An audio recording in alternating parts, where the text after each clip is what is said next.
नमस्कार दोस्तों, स्वागत है आप सभी का हमारे चैनल डीटीएच वर्ल्ड में। दोस्तों आज मैं आपको बताऊंगा कि जो हमारी छतरी होती है Tata sky, Videocon, Airtel, dish TV या डीडी फ्री डिश या किसी अन्य कंपनी की, उसको हम नए तरीके से इंस्टॉल कैसे करते हैं। यानी कि जिस टाइम हम नया कनेक्शन लगाते हैं तो उस टाइम कैसे उसका फुल प्रोसीजर होता है, जिसके अंदर हम बताएंगे कि नई छतरी को कैसे नट बोल्ट्स वगैरह लगाएं और उसको कैसे दीवार में कसें। तो चलिए शुरू करते हैं। यहाँ पर हमारी नई छतरी या डिश के साथ जो भी नट व बोल्ट आते हैं उनको एक जगह में इकट्ठा करके उनको उनके हिसाब से साइज़ के अनुसार हम उनको अलग अलग कर लेंगे। यानी कोई नट छोटा होता है, कोई बड़ा होता है, तो इसके अनुसार हम उनको अलग अलग कर लेंगे। इसके बाद हम धीरे धीरे सभी एक्सेसरीज़ को जोड़ेंगे। इसके अंदर हमें एक बात का ध्यान रखना है कि कोई भी नट गलत प्रकार से नहीं लगे, सभी को थोड़ा सा ध्यान से लगाएंगे, क्योंकि अगर कोई भी नट या बोल्ट गलत प्रकार से लग जाता है तो जिस समय हम छतरी का अलाइनमेंट करते हैं, यहाँ पर अलाइनमेंट का मतलब ये है कि जब भी हम छतरी को सेट करते हैं उस डीडी फ्री डिश के बॉक्स के ऊपर या किसी अन्य बॉक्स के ऊपर, तो वहाँ पर हमें फिर दिक्कत आएगी और फिर हमें उस दिक्कत को हटाने में बहुत ज़्यादा समय लगेगा। तो इससे अच्छा ये है कि हम सबसे पहले हमारे जो भी काम हैं उनको अच्छे से ध्यानपूर्वक करके चलें। इस तरह हमारा काम भी जल्दी हो जाएगा और जो हमारा टाइम जो बाद में लगेगा, बाई चांस अगर हम कोई भी नट बोल्ट गलत लगा देते हैं तो वो टाइम भी हमारा बच जाएगा। अभी मैं आपको छतरी को जैसे जैसे पुर्जे कसते जाते हैं उसको थोड़ा जल्दी करके दिखाता हूँ, ताकि आपका ज़्यादा टाइम वेस्ट न हो और ये काम जल्दी हो जाए। यहाँ पर हमारी जो पूरी छतरी है वो असेंबल हो चुकी है। अब हम लगाएंगे एलएनबी क्लैंप, जिसके ऊपर हमारी जो एलएनबी है वो कसी जाएगी। एलएनबी वो होती है जिसके द्वारा हमारा जो बॉक्स होता है वो सिग्नल रिसीव करता है सैटेलाइट के थ्रू, जो सैटेलाइट हमारी आसमान में भेजी हुई होती है किसी भी कंपनी के द्वारा। तो कंपनियों का नाम तो आप लोग जानते ही हैं, DD free dish, Tata sky etcetera, जो भी हैं सभी को पता होगा। तो नॉर्मली यहाँ पर हमें एक बात का ज़रूर ध्यान रखना है कि जब भी हम एलएनबी क्लैंप को लगाते हैं तो उसको ज़्यादा टाइट न करें, क्योंकि ये प्लास्टिक में आती है और प्लास्टिक को अगर आप ज़्यादा से पानी से या किसी से भी टाइट करेंगे तो उसके टूटने के चांसेस होते हैं। फिर हो सकता है कि आपका काम अधूरा रह जाए उस चीज़ के चलते। तो इस बात का आप विशेष से ध्यान रखें कि उस चीज़ को ज़्यादा से टाइट न करें।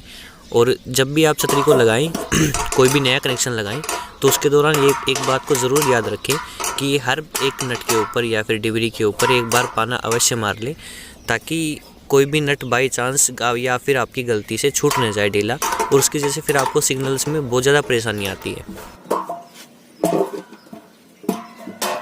कई बार लोग क्या करते हैं कि जल्दी जल्दी में उस काम को करने में कुछ नटों को या बुल्टों को ऐसा ढीला छोड़ देते हैं, फिर उसके बाद कस्टमर को भी परेशानी आती है और फिर जो हमारे जो इंजीनियर हैं, डिश इंजीनियर, उनको भी बाद में परेशानी उठानी पड़ती है।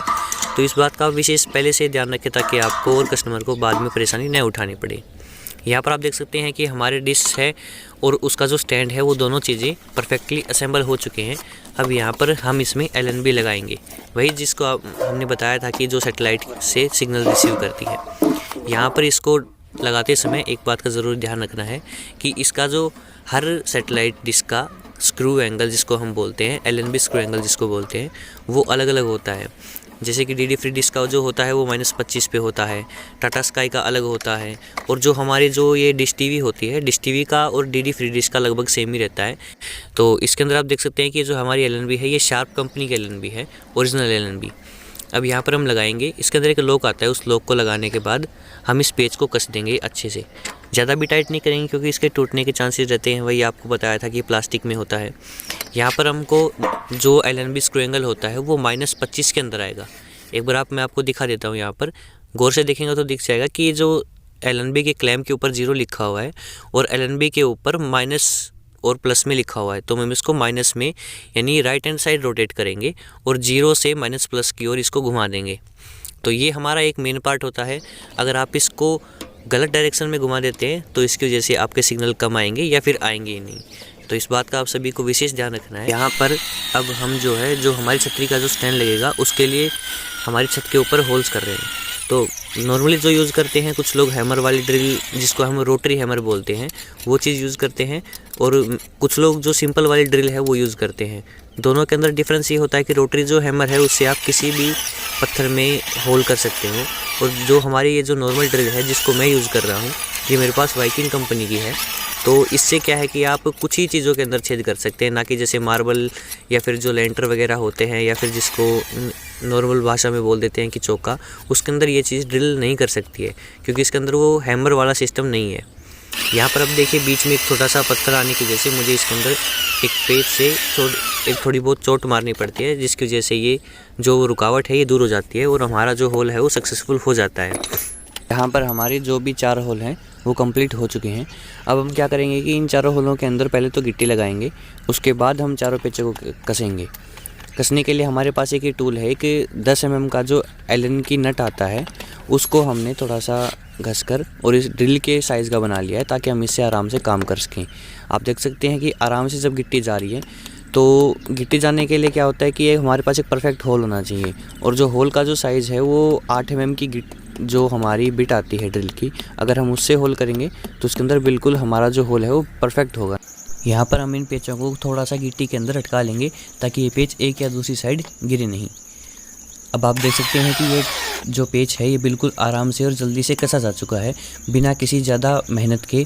अगर यही काम हम किसी पानी या चाबी के द्वारा करते तो इस काम के अंदर हमारा टाइम जो है वो बहुत ज़्यादा वेस्ट हो जाता और इसके अंदर बहुत ज़्यादा मेहनत भी लगती है। जो जुगाड़ हमने बनाया है, जिसे हम देसी जुगाड़ बोलते हैं, इस जुगाड़ के थ्रू हमारा जो काम है वो बहुत ही जल्दी हो जाता है और बिल्कुल परफेक्ट तरीके से हो जाता है, ना कि हमें कोई कमी छूटती है इसके अंदर।